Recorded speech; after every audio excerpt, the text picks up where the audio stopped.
Have you ever looked at someone smiling, polished, seemingly perfect, and thought, is that really who they are? In a world obsessed with appearances, how do you know when you're seeing a person and when you're just seeing their mask? The answer doesn't lie in reading minds. It lies in learning how to read actions. And that's where Stoic wisdom becomes your secret weapon. Every day we interact with people who appear friendly, composed, even flawless on the surface. Their words are smooth. Their expressions are inviting. But deep down, have you ever sensed that something just doesn't add up? That behind the smiles and social scripts, there might be another story they're not showing? We live in a world where outward appearances dominate, where performing has become second nature. Many people play roles that help them fit in, avoid conflict, or gain approval. They smile when they don't mean it. They agree when they disagree. And slowly, the line between who they are and who they pretend to be begins to blur. But here's the good news. You don't need a degree in psychology to cut through the noise. You don't need to be a mind reader to see past the mask. The ancient philosophy of Stoicism offers timeless tools for navigating these everyday interactions with clarity. Stoics teach us not to rely solely on what people say, but to pay close attention to what they do. Because while words can deceive, actions rarely lie. And if this resonates with you, don't forget to support the channel by hitting that subscribe button. It's a simple gesture, but it ensures you stay connected as we continue exploring the deeper layers of human behavior and personal strength. Stick with me until the end of this video. Each segment is crafted to guide you through today's complex social landscape and to empower your inner clarity. Now more than ever, online, offline, in text or face-to-face, we're surrounded by a constant flood of words, comments, likes, promises, compliments. It can be overwhelming. But the Stoics remind us of something crucial. It's not words that reveal character, it's action. And this couldn't be more relevant in our world today. We see declarations of loyalty, love, and virtue everywhere. But how often do those words match the behavior that follows? Social media is flooded with polished posts, support hashtags, and perfect captions. But Stoicism teaches us to quietly observe and let people's behavior speak for them. As Marcus Aurelius wisely advised, waste no more time arguing about what a good man should be. Be one. Applied to today's context, that means seeking out people whose actions reflect their values. People who live what they say, not just say the right things. Think of it this way. In a work setting, anyone can talk about teamwork, but it's the colleague who shares credit, steps up without being asked, or helps when it's inconvenient. That's the one who truly values the team. In relationships, someone might express love and affection in words. But do they show up when things get hard? Do they stay present when it's uncomfortable? That's what reveals the truth of their heart. Words are filtered, but actions, those are raw, honest, unpolished reflections of what someone truly values. Another principle the Stoics held closely was to live according to nature, which in this context means living with authenticity and integrity. Watch how people handle the little things. Do they follow through on their promises even when it's not convenient? Are they consistent? Are they the same person behind closed doors as they are in public?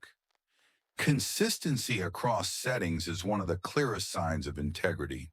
And finally, the Stoics believed in something called sympatheia, the idea that everything in the universe is interconnected. Our actions don't exist in isolation. They ripple outward. They reveal who we are, not just to others, but to ourselves. So how do we use this wisdom to actually tell who's real and who's performing? That's what we're diving into next. So don't go anywhere. In a world where actions speak louder than words, Stoicism reminds us to observe what people do, not just what they say. And once you start noticing patterns in behavior, a deeper truth emerges. Our actions don't just reflect who we are, they also ripple out and affect those around us. This leads us to an important realization. Actions carry responsibility. Every decision, every gesture, every silence has an impact on our communities, our relationships, and the emotional environment we create for others. So the question becomes, do their actions serve only themselves, or do they reflect empathy and care for those around them? It's not about judging others harshly or putting people into boxes. It's about understanding what kind of presence they bring into the world. Do they uplift others? Do they follow through on promises? Do they hold themselves accountable? Not just when it's easy, but when it's hard. Words can be rehearsed, polished, and posted, but actions, they're raw, real, often done without the filter of social performance. That's why they're a far more reliable measure of someone's principles and beliefs. As you move through your daily interactions, challenge yourself to shift your focus. Don't just listen, observe. What do their actions say about their values? How do they treat people when there's nothing to gain? Do they show consistency when no one is watching? This mindset doesn't just help you avoid surface level connections. It aligns you with the core Stoic pursuit, truth and virtue. And when you apply this consistently, something changes. You begin to build relationships not on charming words or empty promises, but on genuine character and mutual respect. Now, while it's important to observe others, the Stoics also encourage something even more difficult, observing ourselves. And one of the greatest mirrors for this self-awareness, feedback. Yes, that word, feedback, can make many of us tense up. It often brings a knee-jerk reaction of defensiveness. We brace ourselves, expecting judgment. We get ready to protect the ego. But what if feedback wasn't an attack? What if, like the Stoics believed, it was a tool for personal growth? The Stoics taught that everything external, whether praise, blame, or criticism, is an opportunity to exercise virtue. They didn't view feedback as something to fear, but as a gift, a moment to reflect, to reassess, and to become better. Seneca, one of the most respected Stoic thinkers, put it clearly: associate with people who are likely to improve you. That improvement doesn't come from flattery. It comes from honesty, from hearing something uncomfortable and asking, is there truth in this? So next time someone offers critique, imagine the scene. Two people, one reacts with defensiveness, arms crossed, face tight. The other pauses, breathes, and listens. They don't take it personally. They look for the insight, that calm, reflective response. That's stoicism in action. It's the practice of self-control, of separating ego from truth. Marcus Aurelius emphasized this often in his meditations, the importance of detaching from emotion to see clearly. His goal wasn't cold detachment, but clear vision. And that clarity allows us to learn from every situation, including the ones that sting. Now ask yourself, how do you respond to feedback? Do you brush it off, get defensive, or do you analyze it with a cool head, extract what's useful, and integrate it into your growth? The Stoic path is about disciplined thought and deliberate action, and observing how someone handles criticism reveals a lot, not only about their mindset, but about their true commitment to becoming better. In the next section, we'll go even deeper, looking at how feedback, when handled wisely, can become one of the most powerful tools for transformation. So stay with me. In our last reflection, we explored how feedback can be a powerful tool when received with the right mindset. But how do we strengthen our ability to process it wisely, especially when emotions are involved? That's where the practice of daily reflection, particularly through journaling, can become transformative. Taking a few quiet moments at the end of each day to write down what happened, what feedback you received, and how you reacted can give you surprising clarity. It allows you to see not just how others perceive you, but how your own behavior aligns or doesn't with your values. Journaling is more than a record. It's a mirror. It helps you track patterns, notice triggers, and evaluate how well you're living up to your own principles. Over time, this simple habit builds emotional resilience. You begin to view feedback not as something to defend against, but as raw material for growth. This approach aligns beautifully with the Stoic way of thinking. The Stoics also teach us about the impermanence of external approval. Epictetus, one of Stoicism's most influential philosophers, argued that seeking validation from others leads inevitably to disappointment. True confidence, he said, should come from within, from knowing that we are living according to our own values and virtues. And this belief is incredibly empowering when it comes to receiving feedback. If your sense of self-worth depends on praise and recognition, criticism can feel like a personal attack. But if you root your self-esteem in your efforts to live with integrity, feedback becomes a neutral, even helpful tool. It's no longer about what others think of you. It's about whether their observations can help you improve. Adopting this Stoic mindset means seeing feedback as just another part of the journey, something to learn from, not something to fear. It requires courage to face difficult truths, temperance to stay calm instead of defensive, and wisdom to discern what's useful and what's noise. And when you develop these virtues, you don't just become better at handling critique, you become more intentional, more grounded, and more capable of long-term growth, both personally and professionally. So next time you receive feedback, pause, don't react, reflect. Ask yourself, what part of this might be true? What lesson is hidden here, waiting to shape me? This small shift in mindset can reshape your entire approach to challenges. Because in the Stoic view, true growth doesn't come from constant victory. It comes from how we handle difficulty, how we rise after we fall, how we respond when we're tested.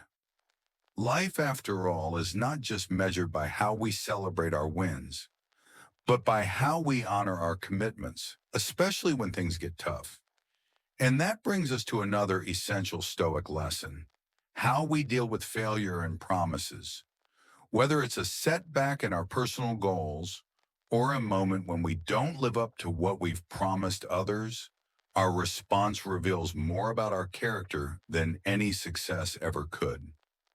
Let's explore that next. We ended the last part exploring how failure reveals our character. But just as telling, if not more, is how we handle our promises.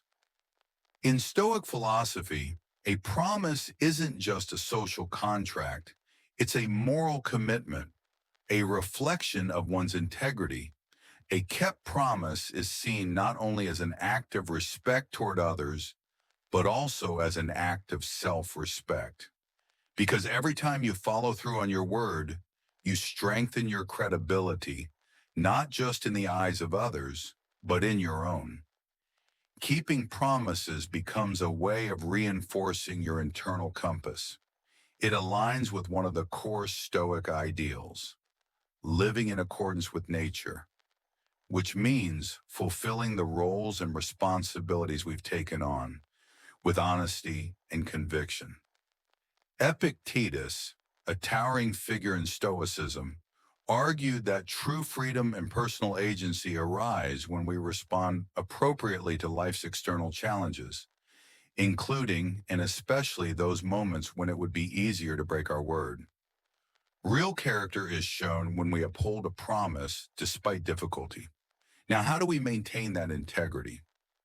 The Stoics leaned heavily on daily reflection, a practice meant to illuminate both our strengths and our shortcomings. It's not just about celebrating what went right, it's about confronting what didn't, where we faltered, where we failed, where we fell short of the values we claim to hold. Think back on a time when you didn't meet a commitment. Why did it happen? What emotion, pressure, or excuse pulled you off track? This kind of reflection isn't about self-blame. It's about understanding the root cause so you can adjust and avoid repeating the same mistake. When we do this honestly, we strengthen the connection between what we value and how we act. Another critical teaching of Stoicism is the concept of control, knowing where our influence begins and ends. When it comes to promises and failures, this wisdom is essential. We must give our best where our efforts matter, by keeping our word, by learning from our stumbles. But at the same time, we're taught to remain composed when outcomes fall outside our hands. You can try your hardest and still fail, but how you respond to that failure, calmly, constructively, without self-pity, that is Stoic resilience in action. So the next time you observe how someone handles a missed deadline, a broken commitment, or a promise fulfilled against the odds, pay attention. You're seeing far more than a surface reaction.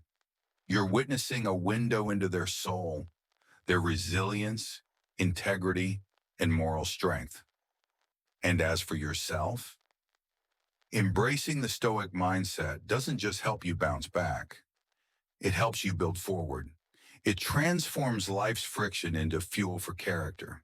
So the next time you're in a tough spot, when you've broken a promise, or find yourself facing the aftermath of a mistake, pause, reflect, choose to rise stronger, choose the Stoic way. And sometimes it's not even the big moments that reveal the most. It's the smallest gestures, the kind that most people overlook. The way someone handles their coffee cup, the tone they use to greet a stranger, the posture they carry when entering a room. These subtle cues say more than words ever could. And that's exactly what we'll explore next. In our last segment, we looked at how small gestures, like how someone enters a room or greets a stranger, can quietly reveal the depth of their character. But what about in conversation? The way someone responds to a subtle interruption can speak volumes. Imagine you're talking with someone and the discussion gets disrupted, maybe by a phone buzzing, someone else chiming in, or even just a pause that turns awkward. Do they react with frustration, or do they remain composed, patient, and make space for others? According to Stoicism, true character is tested in these exact moments. When things don't go as planned, and our ability to stay calm, respectful, and gracious is put to the test. Someone who maintains their poise in these situations, who doesn't let irritation take over, is showing practiced patience and emotional maturity. That kind of inner stillness isn't accidental. It's cultivated. And then there's body language, a silent language that often speaks louder than words. While the ancient Stoics didn't study body language the way we do today, they deeply valued the idea that one's outer demeanor should reflect one's inner virtues, an open posture, a relaxed, steady gaze, calm, natural gestures. Then there's listening, an underrated, underpracticed art. A true listener doesn't just wait for their turn to talk, they tune in. They respond thoughtfully. They reflect the speaker's words back, not just with agreement, but with attention. This kind of listening is more than social skill.